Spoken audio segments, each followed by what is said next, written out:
అక్కడ రేవంత్కి ఏం సంబంధం లేదు. తెలంగాణ లేదని జరిగితే రేవంత్కి ఏం సంబంధం లేదు.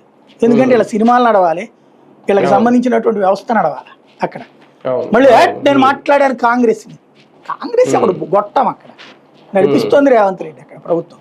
ఇక్కడైతే తప్పుకి ముఖ్యమంత్రి బాధ్యత, అక్కడ తప్పుకు ముఖ్యమంత్రిది కాదు బాధ్యత. మనం మళ్ళీ ధైర్యవంతులం అక్కడ. బీఆర్ఎస్ కేటీఆర్ అట్లా అండలేండి, మా బ్రదర్ లాంటి ఆయన, పవన్ మా బ్రదర్ లాంటాడు, అయిపోయింది. మధ్యలో వినేవాళ్ళు చదువుకునే వాళ్ళు మాట్లాడుకునే మనందరం ఎర్రవాళ్ళం అంతే. ఆయన చెప్పాలని చెప్పేశాడు కేటీఆర్. కేటీఆర్ లో రేవంత్ లో కూడా పవన్ జగన్మోహన్ రెడ్డి చూశాడు పవన్ కళ్యాణ్, అది విచిత్రం. అక్కడికి వెళ్ళి కూడా జగన్నే మాట్లాడాడు కదా, అక్కడికి వెళ్ళి కూడా రాజశేఖర రెడ్డినే కదా మాట్లాడింది.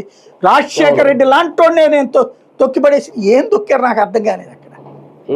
రాజశేఖర రెడ్డి లాంటోనే ఎదిరించాను, చంపేస్తానన్నారు. ఎవరు చంపుతానన్నారు ఈయన జీవితంలో? ఎవడో గొట్టంగాడంటే ఈయన మనుషులు 100 మంది అన్నారు. జగన్ తల నరికేస్తాం అనలేదా? జగన్ని చంపేస్తాం అనలేదా? బాంబులు వేస్తాం అనలేదా? ఎన్ని మాటలు మాట్లాడలేదు. ఇంకోటి, నేను పడ్డ అవమానాలు వాస్తవంగా నిన్నెవ్వరూ అవమానించారు. పవన్ కళ్యాణ్ అందరిని అవమానిస్తాడు. అవమానించిన దానికి వాళ్ళు రియాక్ట్ అవుతారు. రియాక్ట్ అయితే నన్ను అవమానించారంటాడు, అది స్పెషల్ ఆయన.